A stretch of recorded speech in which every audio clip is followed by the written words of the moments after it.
Jesus.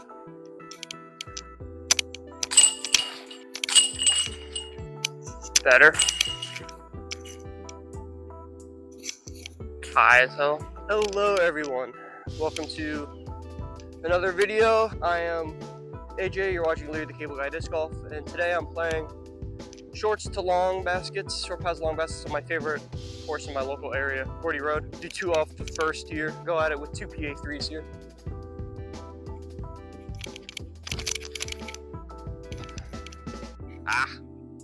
A little bit much on the hyzer. Pretty much no way of saving par, but might give it a shot. I'm not sure if I can manufacture anything here. Try a high flexi forehand.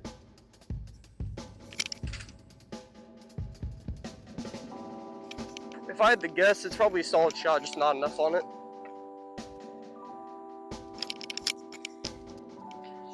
Gave it a great bib, that's gonna be a bogey. And that's in, player 2. Classic. Can't really see it, but it's dead straight. Just over 260.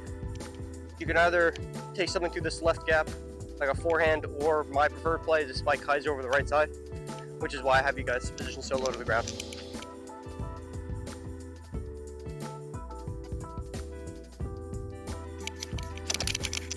Well, kind of like that. It needs a push. Little left, but the distance was solid. I think I'm just on the edge of circle. Pretty solid shot here. I'm gonna call this 18 feet into the pin.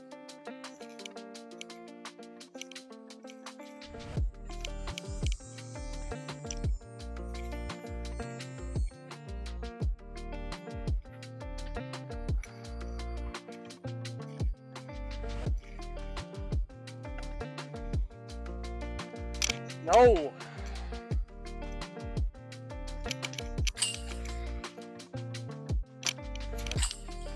Hole 3 plays a lick under 350. You can't see the basket really. Try and zoom into it in post. But these gray mock baskets, often in shade, create a pretty bad contrast. I'm gonna go with my really straight resistor.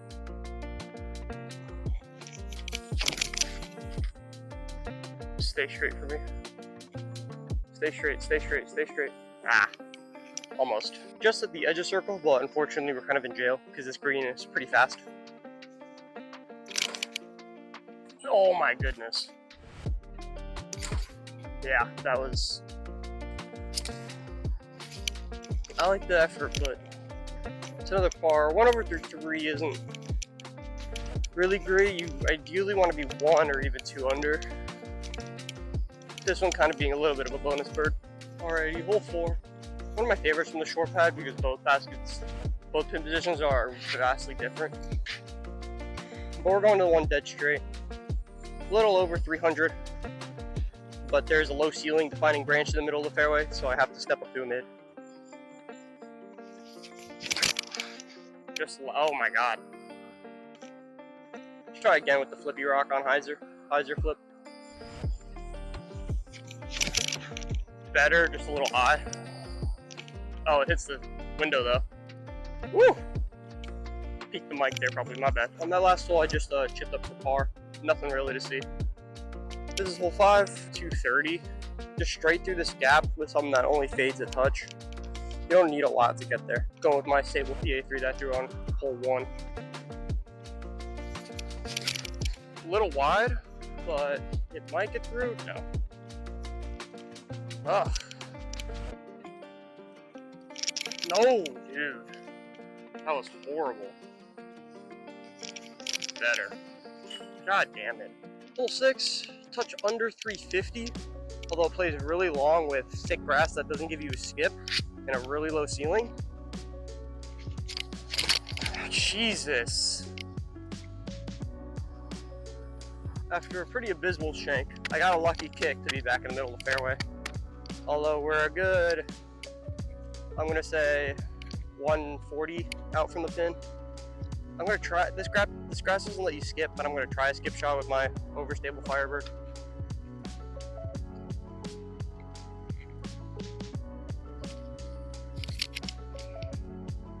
sit. I didn't see if it skipped or not, I doubt it. Turns out the shot landed right here, which I thought I was in the rough, but that'll be a par, shockingly enough. Okay, hole 7. Just under 280, although it plays probably shorter. Although there is depth about 10, 15 feet behind the basket. Nope. Early released. Okay, hole 8. I didn't bother to bring the camera in the last hole because it was just a chip for par. So 1 over through 7, which again, you want to be about 3 under, so 4 strokes off pace. Down, sharp left, about 250, low ceiling. Just smack something that's overstable. I'm going to try and give this tactic another chance. Inside, just beat it. Nope. Too much Annie. I was just too scared of hitting one of the early trees and taking a bogey. Okay, hole 9, the shortest hole on the track. Also the best birdie chance. Yep. Okay.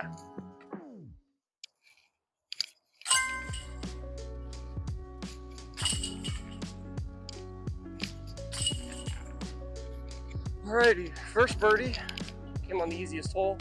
Luckily, I think the back 9 is the easier 9. And we're even through 9. This hole is the hardest to record because essentially you can't see either basket from the tee. And I don't like the long pin on this one. I'm just going to say it. So I'm just going to play the short, which is only like a 200-foot chipper. Go straight through the gap, fades right a little bit. You either risk bogey or birdie by going straight through the gap with the forehand, or you go over the top. I've never gone over the top, and all the locals do it, so I'm going to throw one down the middle, and then I'm going to try over the top. Forehand and backhand. Little high. If that was lower, that would have been a birdie.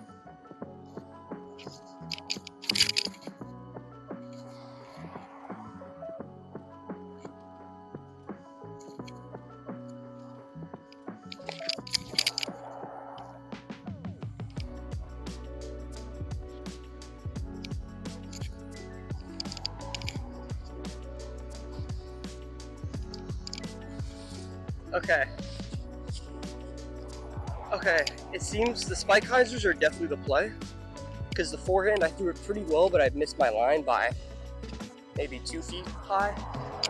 And then I did a spike hyzer forehand, which you couldn't see, and a spike hyzer backhand. Here's my spike hyzer forehand with my flat and firm Firebird, which will be a birdie. For the sake of score, I'm counting these because these will be my play from now on. So this is definitely the play. That's the easier shot to pull off.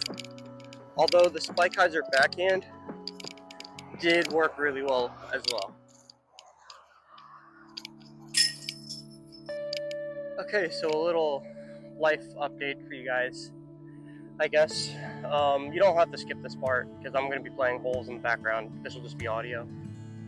But I graduated from college at Furman University with a degree in IT and health science and a minor in data analytics.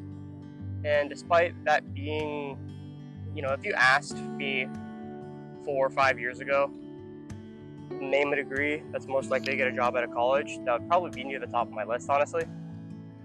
But despite job searching pretty diligently from October of 2025, right now it's mid-June 2026, I am just now getting some traction. I pivoted from pure IT. For the last 10 years of my life, I was told that if you learned how to code, you'd make 6 figures out of college and you'd be set for the rest of your life. And that was true until about 2023, 2024, when this thing called AI showed up out of nowhere and just started coding better than most undergrads. I'm not going to go out and say that there aren't any coding jobs. It went from a pretty safe field to not a safe field. I'm seeing a lot of stories of how people get in 6 months to a job and then they get kicked out because their job's replaced by AI. So it's kind of scary. So I'm now pivoting to sales, which is where I finally am finding some progress. I have interviews for enterprise truck and for management and car salesman. Definitely want the enterprise job, but that's kind of where I'm at right now. So I'm home with my family in South Florida, which I do appreciate. I'm very lucky, despite being kind of in one of the worst job markets in the past 15 years, especially for newer grads.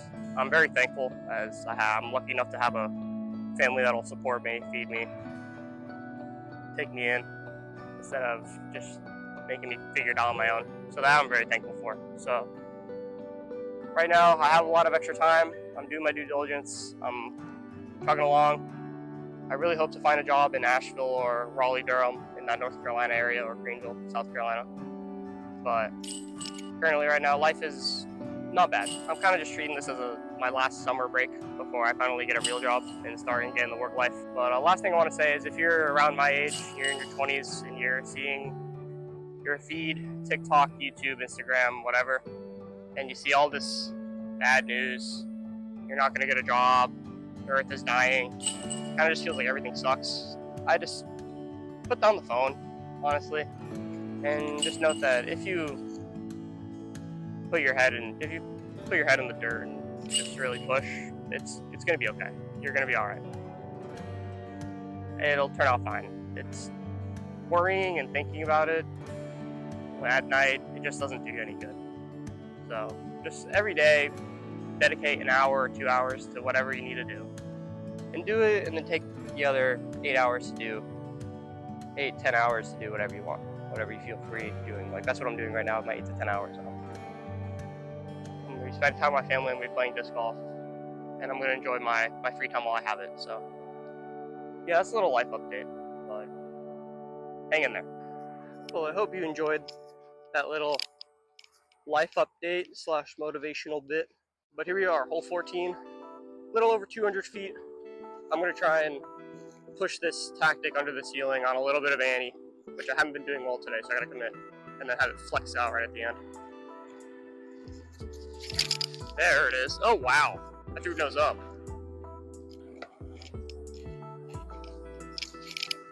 Yeah. It's so difficult with that ceiling. One of the tougher birdies on the course. Low ceiling, you want to like drill something overstable, low and flag it a skip. I'm gonna go with the straighter Firebird. Been grip locking that thing. I sling a forehand with my really overstable Firebird at the short pin. Try and skip it up to the long pin. Long pin is a little deep and right of it. Yeah, like that. Just missed those trees. Damn it. I still have a putt, but if it missed those trees, that would have been really nice. For par, this would be a big par save after a little bit of misfortune.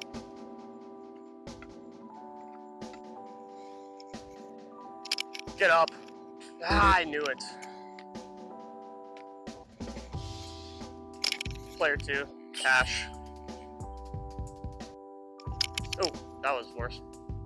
I believe player 2 has like 3 strokes difference on the putting green. We're at 2 under. One of my favorites, hole 16, plays a lick under 300. It's a straight shot, but you have 2 large trees that kind of force it into a backhand flex to widen that gap. So I'm gonna go with my overstable rock. Hold it. Ooh! Just made it around the tree. Probably around 25. Super makeable putt here.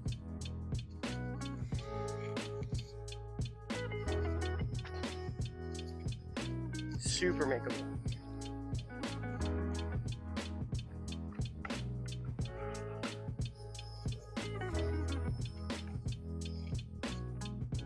Get up.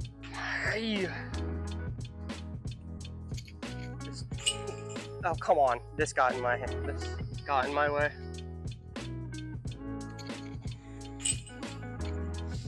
Damn. If I land my tee shot there every round, I'm cool with that. you want to go straight down this gap and break right. It's tough with the backhand, so I think the play is a baby flex forehand on a little Anheuser that comes back. Could try the straighter Firebird again. Kind of like that, just break. Yeah. I believe that's maybe 15 short, but that's exactly how I want to play it. After what I would pretty much say is a near picture perfect drive. Touch of straddle, 12-footer. I'll put it at 15. Still should make this every time.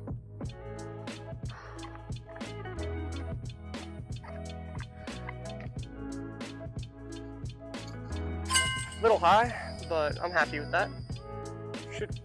With how slow the putt was coming in. Should be it every time. Hopefully you guys didn't get a view of my putt. I don't think you did. Alrighty, hole 18. I like to take this right side gap over the practice screen with an overstable putter on hyzer. Yep, perfect. Maybe a little short because I caught a little bit of palm at the end, but I'm very happy with that. I thought I would be 20 feet further, closer, I guess. But now I'm left with just outside the circle. Drop. Ah, just way too high. That was even worse in my opinion. Not meant to be. That one, they all felt bad. Alrighty, that'll be the video. Shot 3 under. Not a great score in all honesty. You kind of want to shoot 6 to 8 out here. Not going to say it. I'll see you in the next one. You're a great person and I believe in you. Have a good one. Peace.